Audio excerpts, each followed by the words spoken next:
At 6:12 a.m., the phones inside the U.S. Trade Representative's office began vibrating almost simultaneously. One advisor ignored the first call. By the third vibration, he stood up without speaking, crossed the room, and muted the television mounted above the conference table. A senior Treasury official lowered a stack of briefing documents onto polished oak wood and stared at a sentence highlighted in red. The Canadians were threatening to dismantle the bridge, not metaphorically, not diplomatically, physically. Within minutes, the word spread through Washington like an electrical fault moving through a financial grid. Defense officials were pulled into emergency consultations. Customs and Border Protection requested immediate freight exposure estimates. Logistics analysts began recalculating North American supply chain dependency in real time. At the Pentagon, one briefing officer quietly described the situation as a strategic infrastructure destabilization event. And suddenly, the tariff escalation was no longer about trade. It was about the architecture of the continent itself, because the bridge in question was not simply concrete and steel. It was leverage. It was dependency. It was the invisible circulatory system of North American manufacturing. More than $300 billion in annual trade moved across the corridor surrounding the Ambassador Bridge between Windsor and Detroit. On some days, nearly 10,000 commercial vehicles crossed the span. Auto parts, semiconductors, agricultural shipments, medical equipment, defense components. Entire production lines on both sides of the border functioned according to the assumption that the crossing would remain politically untouchable. That assumption collapsed in less than 12 hours. The crisis had begun 48 hours earlier, when the President announced a new wave of retaliatory tariffs targeting Canadian steel, aluminum, industrial machinery, and automotive components. The language was aggressive, familiar. The White House described the measures as economic correction tools designed to pressure Canada into accepting revised trade concessions. But inside Ottawa, officials understood the deeper implication immediately. This was no longer negotiation, it was coercion. And Mark Carney responded very differently than Washington expected. There was no emotional press conference, no public outrage, no theatrical condemnation, no pounding fists against podiums. Instead, the Prime Minister disappeared into meetings inside Langevin Block while cameras waited outside in freezing rain for statements that never came. Silence can be unsettling in politics. In markets, it can be terrifying. By late afternoon, deputy ministers from Transport Canada, Finance Canada, Global Affairs, and the Privy Council office had assembled around a secure briefing table as intelligence assessments began arriving from trade analysts and infrastructure planners. Several options were discussed quietly. Freight restrictions, customs slowdowns, regulatory retaliation, energy leverage. Then someone raised the bridge. The room reportedly went silent for several seconds, not because the idea was impossible, because it was possible. The Ambassador Bridge was privately owned but strategically indispensable. Roughly 25% of all trade between Canada and the United States crossed through the Windsor-Detroit corridor. Ford, General Motors, Stellantis, entire North American manufacturing systems relied upon synchronized border movement operating within hours, sometimes minutes. A disruption there would not merely inconvenience trade. It would fracture production timing across two economies simultaneously. Leverage cuts both ways, and for the first time in years, Washington appeared to realize that interdependence had created vulnerabilities on both sides of the border. Markets understood the implication immediately. By the next morning, transportation and automotive stocks opened lower across North America. Several major insurers began quietly reviewing exposure models tied to freight disruption scenarios. Analysts at Goldman Sachs circulated a private note warning that prolonged border instability could trigger structural supply chain repricing throughout the manufacturing sector. One European sovereign wealth advisor reportedly described the situation in a closed investor call as an emerging governance risk event inside the Western Alliance framework. That phrase mattered. Governance risk, not recession risk, not trade volatility, governance risk. Because investors can tolerate conflict, they rarely tolerate unpredictability. Inside the White House, the atmosphere began changing by the hour.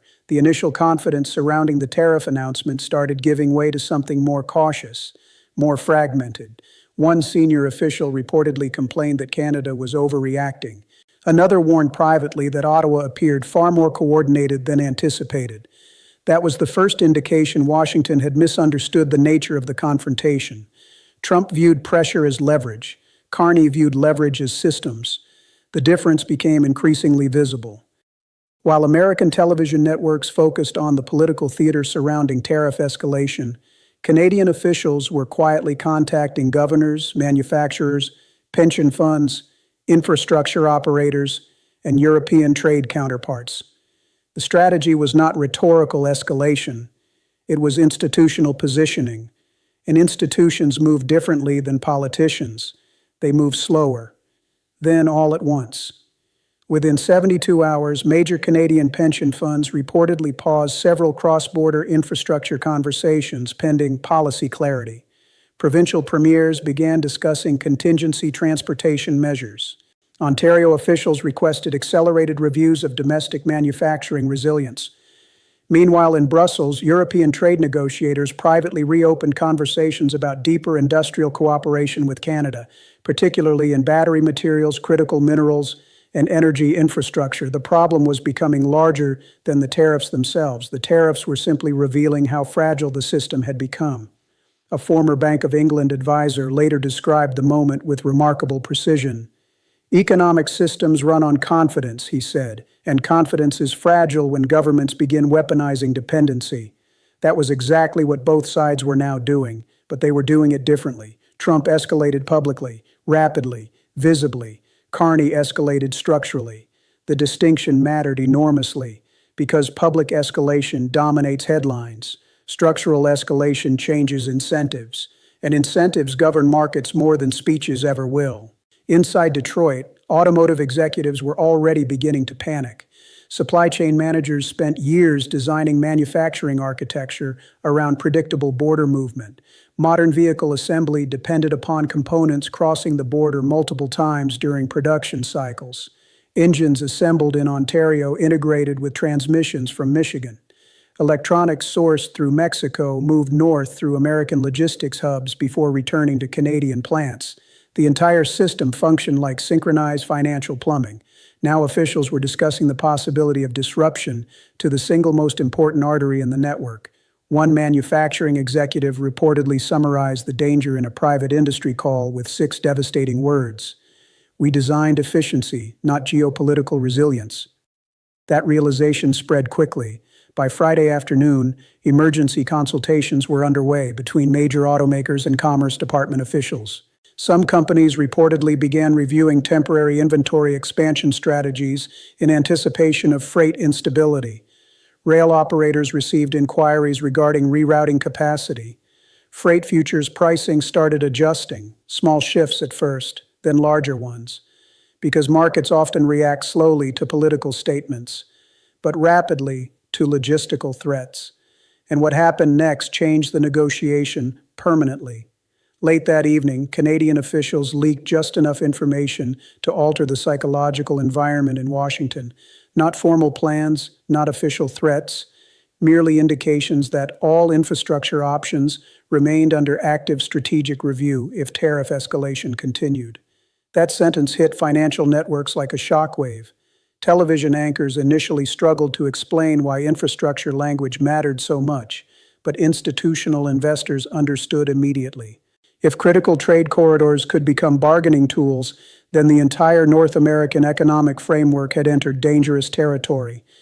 Institutional trust takes decades to build and minutes to damage, especially between allies, especially when supply chains become weapons. Inside NATO circles, concern quietly intensified, not because anyone believed Canada and the United States were approaching military conflict. The danger was subtler than that. Allied cohesion depends heavily on predictability, interoperability, and political reliability. Economic warfare between deeply integrated allies creates strategic uncertainty that adversaries study carefully, and adversaries were studying this very carefully. Chinese state media began covering the dispute aggressively, portraying it as evidence of Western fragmentation. Russian analysts described the tariff escalation as proof that American alliance systems were increasingly unstable under pressure. European ministries began requesting updated exposure assessments regarding North American industrial reliability. Power often mistakes size for durability. That lesson was beginning to surface everywhere at once. Meanwhile, Mark Carney remained publicly restrained. That restraint became its own form of pressure.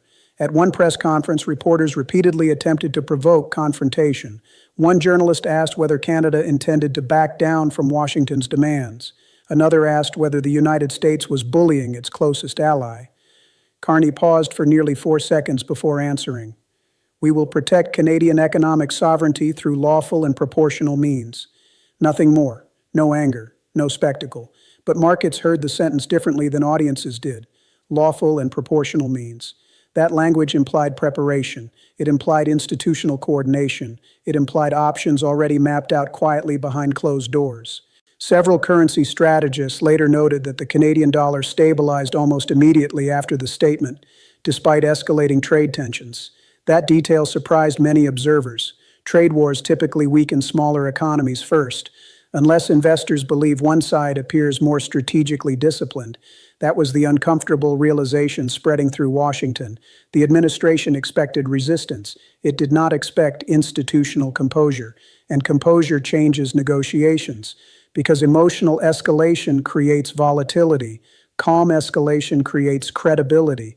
By the following week, the White House faced growing pressure not only from foreign governments but from American business leaders themselves.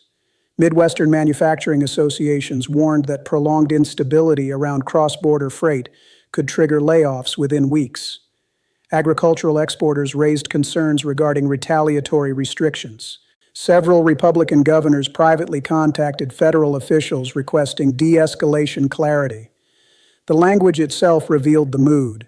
De-escalation clarity, not victory, not leverage, stability, because beneath every geopolitical confrontation lies a simple economic truth.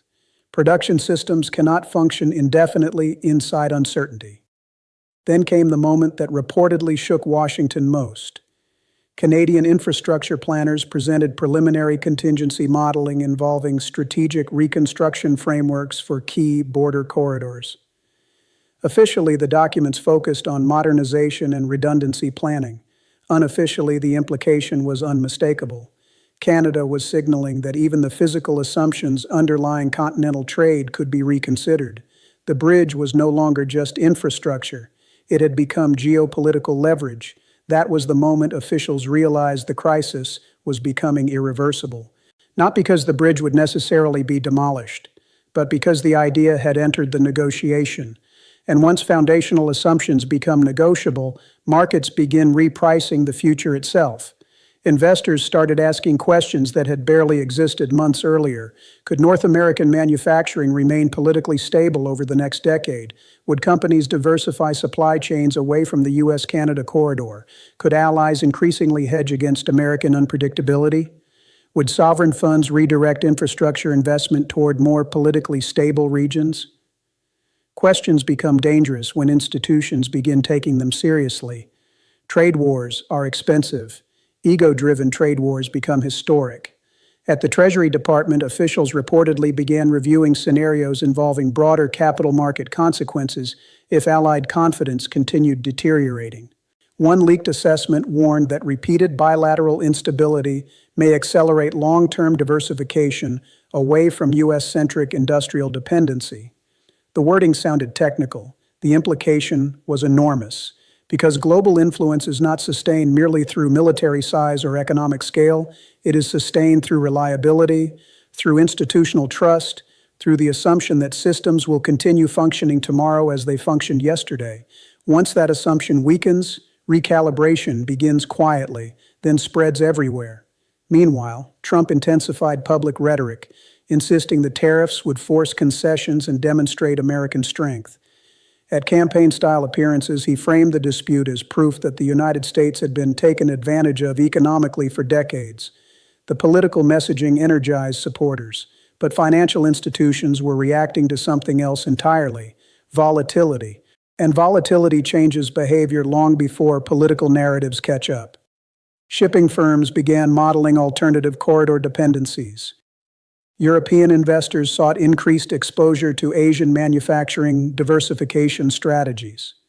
Several multinational firms reportedly accelerated internal reviews regarding continental production concentration risk. None of this appeared immediately on television, but inside boardrooms the shift was already underway. Quietly, methodically, expensively. One former central banker described the process with chilling simplicity. Markets do not panic dramatically, they withdraw gradually. That withdrawal had begun. Bond spreads reflected it subtly. Manufacturing forecasts reflected it quietly. Insurance pricing reflected it invisibly. The numbers themselves were not catastrophic individually, but together they revealed something larger. Confidence erosion. And confidence erosion behaves like structural fatigue inside a bridge.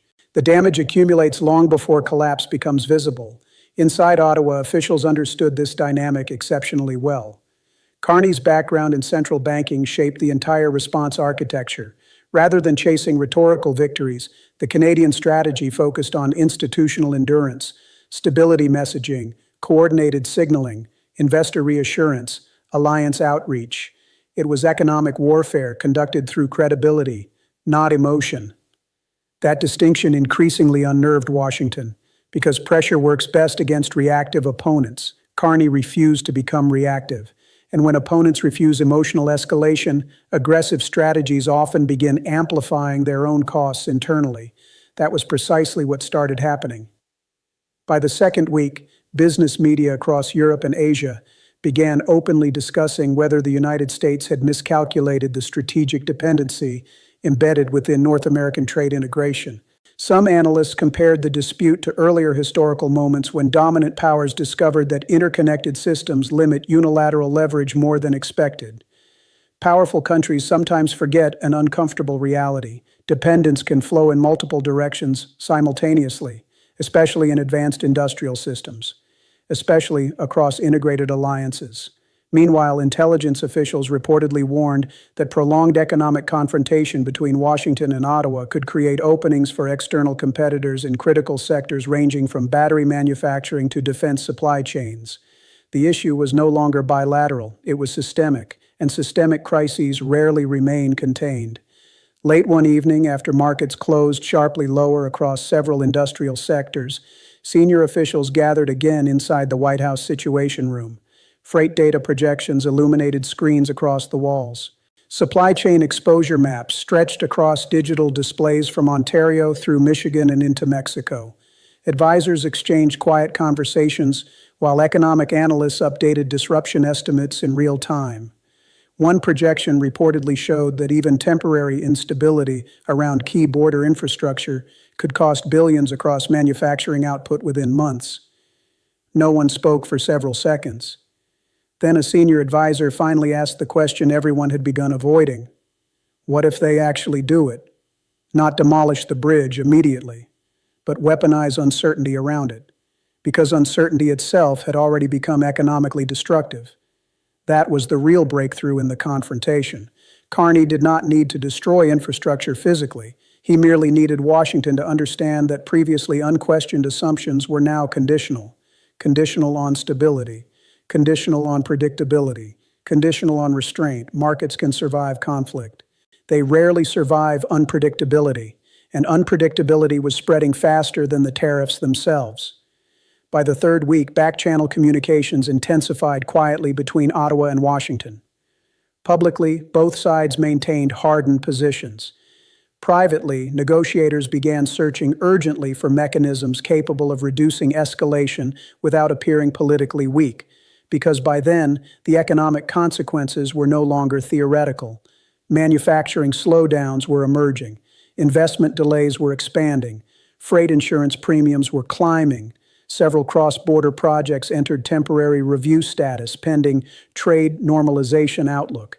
The phrase sounded bureaucratic, but behind it sat billions of dollars waiting nervously. Then came the final realization. The bridge crisis had exposed something neither side initially intended to reveal: the fragility of modern economic power itself. For decades, globalization encouraged nations to optimize efficiency above resilience. Supply chains became narrower, faster, more interconnected, more dependent upon uninterrupted political cooperation. Governments celebrated integration as stability, until integration became leverage, and leverage became a weapon. The confrontation between Trump and Carney revealed that reality with extraordinary clarity. One leader believed pressure produced submission, the other understood pressure could reorganize systems permanently. That distinction may ultimately define the entire crisis historically, because the immediate tariffs mattered less than the strategic precedent they created. Allies were now studying contingency independence from one another. Investors were pricing political volatility into alliance structures previously considered stable, and governments around the world were quietly learning the same lesson at the same time. Economic coercion changes behavior, but it also changes architecture. Months later, one European diplomat reportedly summarized the episode with unsettling precision during a closed security forum in Brussels. "The bridge was never the real issue," he said. "The real issue was that both governments realized how vulnerable the system had become. That vulnerability remains. Beneath the speeches, beneath the negotiations, beneath the headlines, waiting. Because history rarely announces turning points clearly in real time. Usually they arrive disguised as trade disputes, tariff negotiations, infrastructure disagreements, temporary political confrontations. Then years later, historians recognize the moment when confidence began fracturing underneath the system itself. This may have been one of those moments, not because a bridge was destroyed, but because the possibility entered the strategic imagination of two allied governments simultaneously. And once nations begin quietly contemplating the dismantling of the systems connecting them, something profound has already changed, something difficult to reverse, something markets never fully forget. The silence inside those rooms in Washington mattered for a reason. For the first time in years, officials were confronting a dangerous realization. The world's most interconnected alliance had begun testing the limits of its own structural trust. And structural trust, once weakened, does not recover quickly. Sometimes it never recovers at all. Please hit the bell icon and subscribe my channel for daily updates.